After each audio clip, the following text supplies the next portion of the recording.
welcome to episode 7 of the Patchman Hockey Show. We are the Patchmen. I'm Jimmy and that's Johnny. And on this show, we look at NHL patches and teach you the hockey history behind the patch.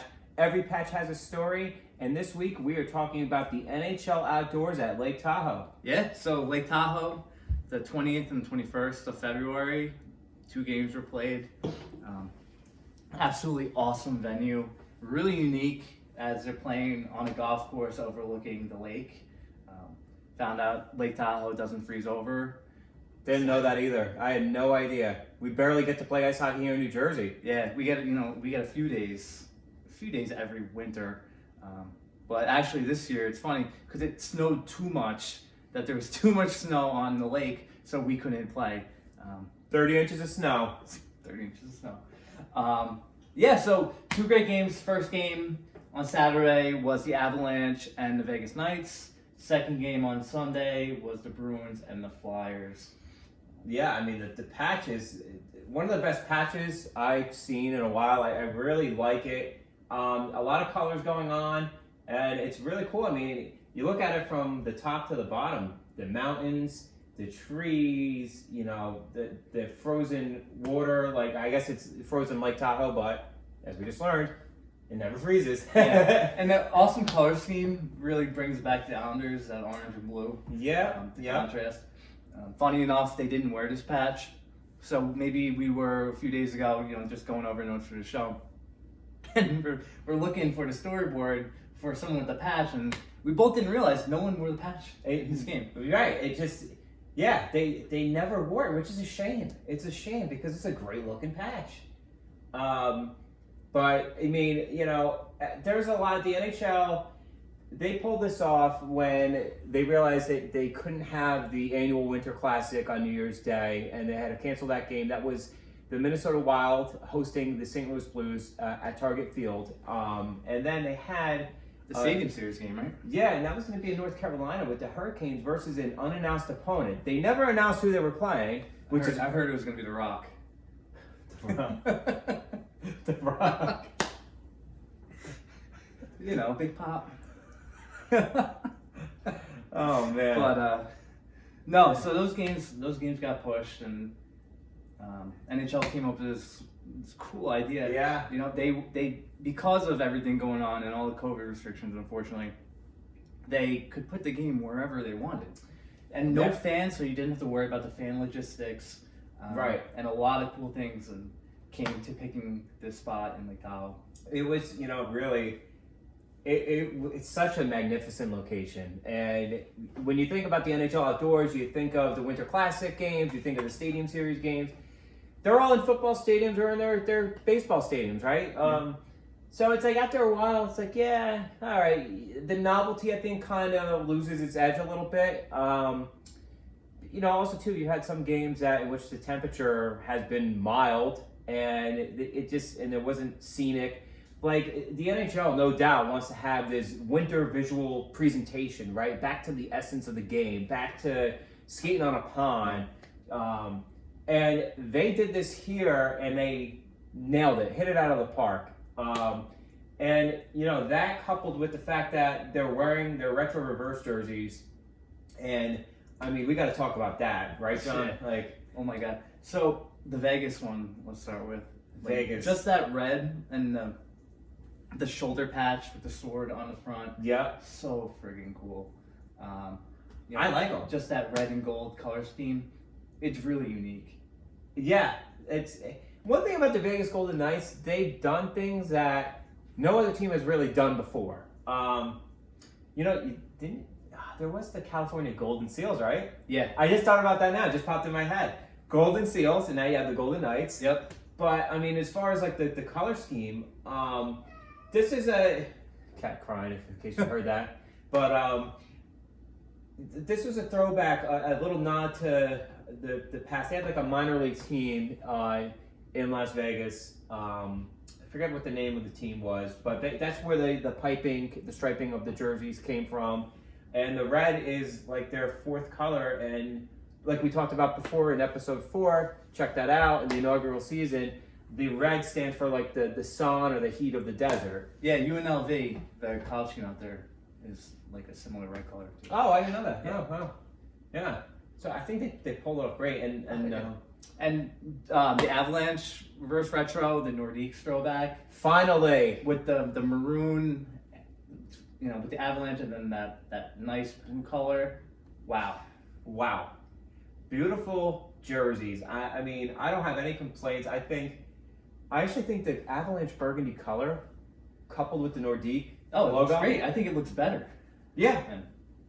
And then you got the socks where it's just the 2 bars of burgundy. That's interesting. I'm surprised they didn't actually throw like a blue, the baby blue in there to kind of finish it off. But no, I mean, it's fine. The same thing with the burgundy shorts. I think the Avalanche for the 25th season in Denver. That'll be another episode because there's a patch to commemorate that. But we'll talk about it when their season ends and we have more to talk about. But I just think they nailed it. I think a lot of fans for the longest time were like, all right, Carolina brought back the Hartford Whalers jerseys, right?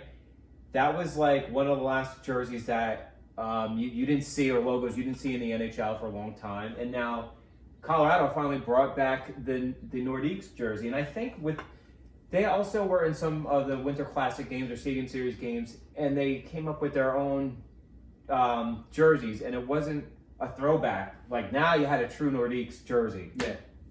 It's interesting. Like the whole reverse retro thing is all interesting. Like the Minnesota jersey. Love it. Where they're not using the North Stars logo, they're using the Wild logo with like the North Stars gold and green color scheme. Right. Yeah. How cool is that? I feel like that's the next. They're holding that in their back pocket. That North Stars. I think you got a great point. But yeah, that's how I feel. Or they're gonna do or Stars are gonna do one. Yeah, I don't think the Stars are gonna go back. It seems like the Stars had dropped the gold color. They dropped that green. They have like a brighter green now. Stay tuned to the 25th year. Yeah, the anniversary show, which we're gonna do in a few episodes. Oh yeah. But I mean, moving on to the second game. I mean, beautiful Boston Bruins jerseys. Just solid yellow or gold, whatever you want to. I'd argue those should be their regular jerseys. I agree. I really like that, and I like the color. It's so bright and vibrant, and same thing with the Flyers jerseys. The Flyers jerseys, if you recall, that was their 80s and 90s jerseys with the shoulder stripe. Yeah, going all the way down the arm. Yep, and it was orange up top, and then it was like the white, the base color for the home jersey. Yeah, it's like Eric Lindros in his prime. Like whenever I see a picture of him wearing that jersey, or it was flipped Mark for the away jersey. Yeah, David Dan's like that whole Flyers team. Yeah, going to the '97 final, right? Yeah. And they got swept, right? By the Red Wings. They did. Yeah, they had no chance. That was nice. No shot. Oh my god. So just talking about the games, I guess we can start talking about. Mm-hmm. If you watch this live, you might have been in bed by the time the first game ended. Exactly, longest hockey game in history. An 8-hour delay. Yeah. Well, you knew there was going to be an issue because you turn the TV on. It's maybe 5 minutes from puck drop, 10 minutes. Yep. They're out there. The crew's out on the ice trying to fill in divots. They had issues during warm-ups. They did get the game off though. They played a period of hockey. It was just sloppy. It was sloppy. It was too hot. You could tell that. This right here. This is from the first period. Look at the sun is just beaming down on the ice. Like you just knew the ice was just taking a beating. People there were saying like the clouds were everywhere except where the sun was, and the sun was clearly like beating right on the ice, which is tough. We played pond hockey on a beautiful sunny day, and the same thing happens on the pond. Yeah, you get divots, you start getting cracking. And then it turns into sloppy hockey, and then you're afraid to stop and get the puck and getting the puck. The puck's all the way over there. You get it. You get it. You fault you guys. Okay. But first, great game of hockey. Great game of hockey. It was even more cool because they used a drone for the first time ever, and since there were no fans, you had fans in boats. So as you can see here in the first image, people were waving banners for their team. I mean, somebody had a Detroit Red Wings flag. Detroit wasn't even playing. So There's a Barstool flag out there. Yeah, Barstool. Passion hockey. It reminds me of you don't watch much baseball, but in San Francisco, when they built the park, there's there's water behind the Oh wall. yeah, I know that. So when Barry Bonds was hitting all those home runs, people would be in their kayaks outside the stadium. So how funny it would be if a puck went and oh my god, somebody took a big slap shot and just went right into Lake Tahoe. That'd be really funny. Yeah. But so the first game, the Avalanche came out ready to play. They came out flying, and Nathan MacKinnon, man, whoa, yeah. This guy, stud.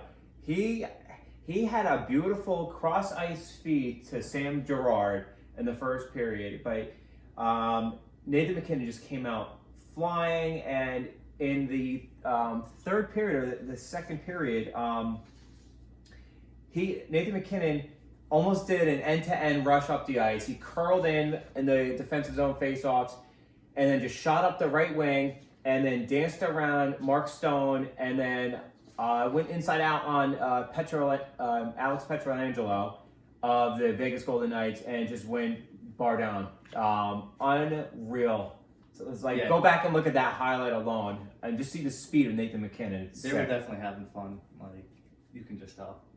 Yeah, it was. Yeah, that goal. Yeah, it was in the second period, but the guys are having fun. Nazem Kadri, I think he was on the Spit and Chicklets podcast not too long ago, and he even was critiquing about the ice conditions. He's like, I can't even believe we played a first period because they were afraid in warm-ups, and they noticed how bad the ice was, and I'm surprised the NHL just didn't kind of delay it right then and there, but so they played first, and they delayed it till 9:30, right?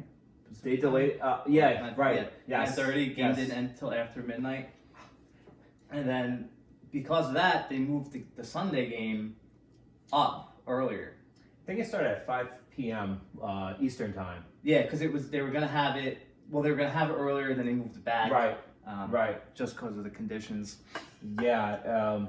Another highlight from the first game is Alex Tuck of the Golden Knights. He had a beautiful spinorama, backhand, down low, just buried that. That's another highlight worth checking out. A couple of the other notes I had was, let's talk goalie masks. Going back to the aesthetics of the game, right? Jerseys, patches, goalie mask.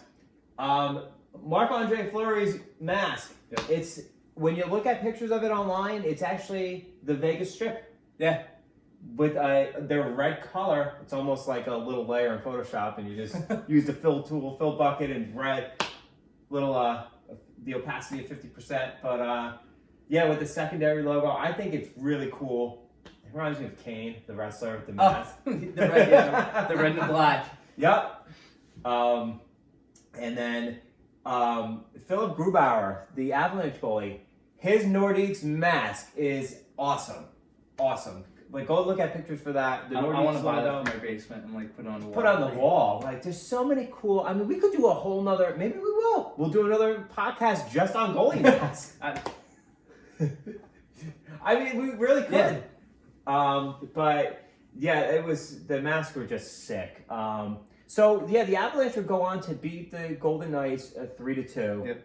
So that was the final score of that game. That was actually a pretty close game compared to the second game. 7-2, Boston. 7-3. Yeah, 7-3. So David Pastrnak had a hat trick. This guy can score from anywhere, and not only that, he's such a character. He comes out wearing Macho Man Randy Savage sunglasses in warm-ups. Just so cool. And you know what? If you do something flamboyant like that, you got to back that up. You got to back it up. Yeah. And he knows it too. I think he's like the tinted visor thing, right? You come out with a tinted visor, white gloves. White gloves. Yeah, you better do something good. But yeah, he that was sick. That hat trick was sick. The Flyers. This game was really just tilted in the Bruins' favor. The Flyers had, I think, 6 or 7 players out Yes. due to COVID. So you got to take that into account too. Claude Giroux wasn't there. The Flyers captain, Claude Giroux, he wasn't there, unfortunately. I mean, that would have... Imagine that, being like a superstar on a team, captain of a team. You can't even go there, because you're in protocol. He might not even have COVID. It reminds me of, you remember we played that game? Me and Jimmy, we were in the same high school team together, and we played a game in Trenton at, the big arena where I think whatever the Trenton ice hockey team was at the time. The Titans, maybe? Titans? Yeah. And I got sick, and I couldn't go. And I have one of my team, playing down in Trenton. You didn't play that game? No, I was sick. Wow. So I'm like, oh, what a friggin' bummer. So, I couldn't imagine being an NHL guy. Wow, dude. Watching this game, you couldn't be there because you got sick from I COVID. forgot you weren't there. Contact tracing. Yeah. That was really cool. It was like, I think we got blown out, but... we got killed 11-2. horrible. I mean, we sucked back then. Gem of the Shore Conference. Yeah. It wasn't even... It was from a North Jersey team, too, at the time. Fair one. That's right. Bergen I County. think the score was like 11-2. Yikes. Yeah. But yeah, so, the Flyers... Carter Hart not having a great season, unfortunately. Kinda hot, as R.A. says. But he let up 6 goals on 7 shots. That's not... You can't have that. 6 goals on 7 shots. That's terrible. But the Flyers... I think some bad blood, too, between these two teams. Not that they've never had it together. Yeah. But at least the game the other night, No, I didn't. it was just you could tell that both teams don't like each other at all. Yeah, they're rivals. They're definitely rivals.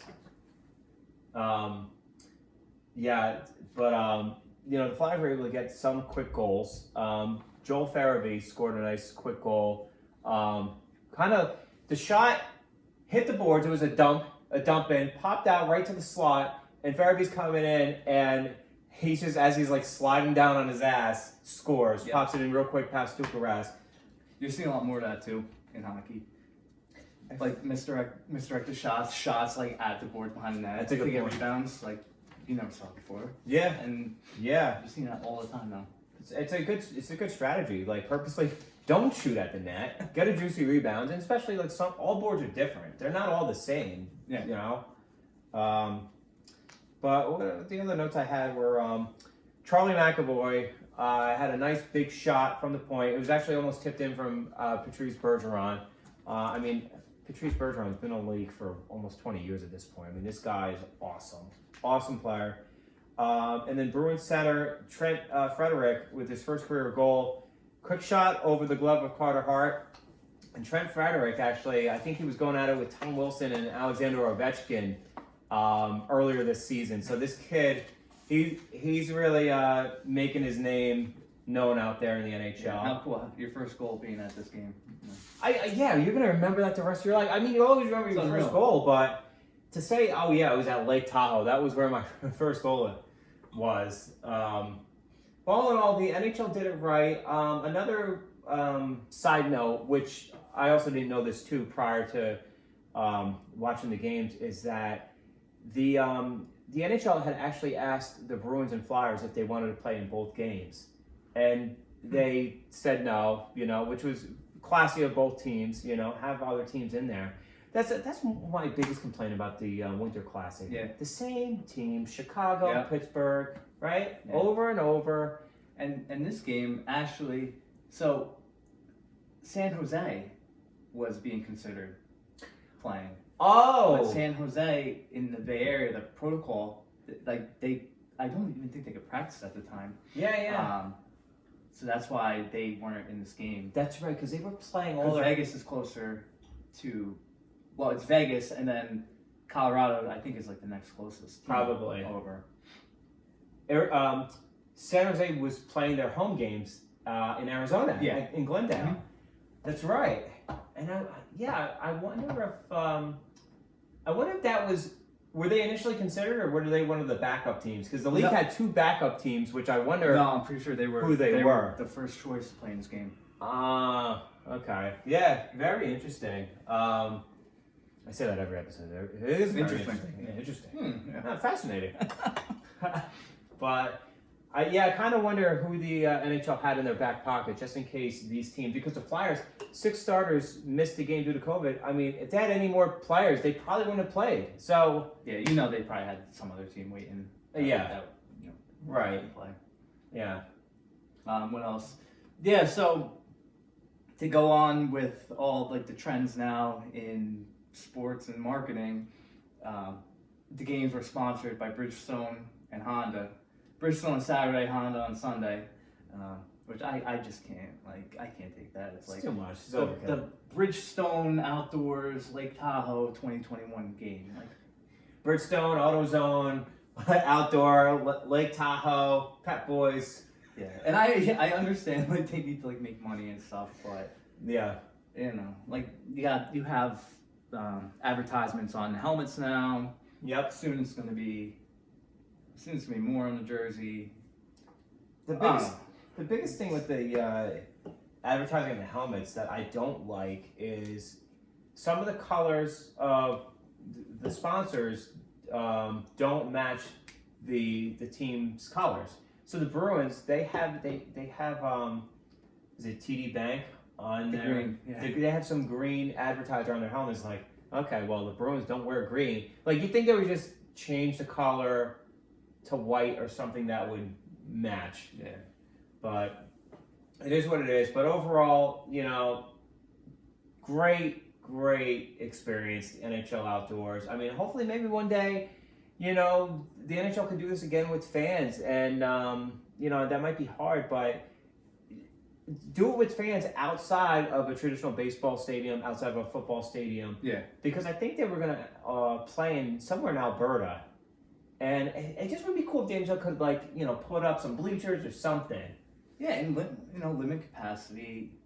Because at some of those games at football stadiums, you have people sitting in nosebleeds. Yeah. And how far away is that? Right. I get being there, but Right. make it a little bit more intimate. Yeah. Otherwise, great games. To wrap it up, we appreciate everybody checking out our show. Following us on Instagram. Our followers been picking up. We're trying to put out some good content every week. We got new mics. So Stimulus check. Uh-huh. We realized the audio quality wasn't that good, so hopefully with these microphones you can hear us much better. And especially clearer. for the podcast. Right, especially for the podcast, yeah. So check us out. We're on all popular podcasts. We have us on Anchor, so Apple Podcasts, Google Podcasts, wherever you watch podcasts. You have the show here, and comment. If you guys are watching the show, comment on the page. We want to hear from you. We'll reply. We'll reply. We'll do a show based on what you guys want. We'll get some patches. Yeah, if you think that you have a cool patch in your collection, or if you saw some photo and saw a patch on a jersey and you were curious as to what it was, let us know. We'll talk about it. Yeah, so, with that, thanks again. We are the Patchmen. I'm John, that's Jimmy.